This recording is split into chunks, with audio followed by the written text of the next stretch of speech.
Project director doctor P K. Sodkar, Gir Somnath જિલ્લામાં ફરજ બજાવું છું. આપણા જિલ્લાના અંદર માનનીય રાજ્યપાલશ્રી, માનનીય મુખ્યમંત્રીશ્રી અને મુખ્યમંત્રીશ્રી અને આપણા યશસ્વી વડાપ્રધાન માનનીય મોદી સાહેબના એક સરસ અભિગમના ભાગરૂપે આપણે પ્રાકૃતિક ખેતી તરફ આગળ વધી રહ્યા છીએ. જે અંતર્ગત આજ રોજ બાદલપરા ગામે ગોયોગ કેન્દ્ર આવેલું છે, જેમાં એક વગર એક મોટું યોગદાનના ભાગરૂપે એક 3 દિવસીય ઝુંબેશ ચલાવવામાં આવી રહી છે.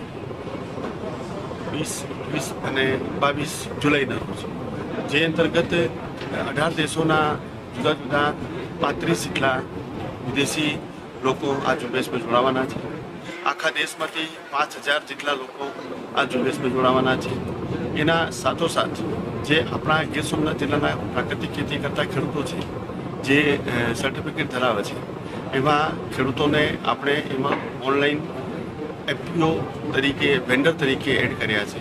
એમનું આજે આપણે ઉદ્ઘાટન કરવા જઈ રહ્યા છીએ, જેથી આવનારા ભવિષ્યમાં જે ગીર સોમનાથ જિલ્લાના ખેડૂતો છે, જે એનું ખેત પેદાશ છે, જે પ્રાકૃતિક ખેતી તરીકે ઉત્પાદિત થઈ ગઈ છે, એ ખેત પેદાશનું વેચાણ ગીર સોમનાથ જિલ્લામાં જ નહીં, ગુજરાત જિલ્લામાં જ નહીં, આખા દેશના અંદર ગમે ત્યાંથી એનું વેચાણ ખરીદી શકાશે અને એ લોકોને એક મોટું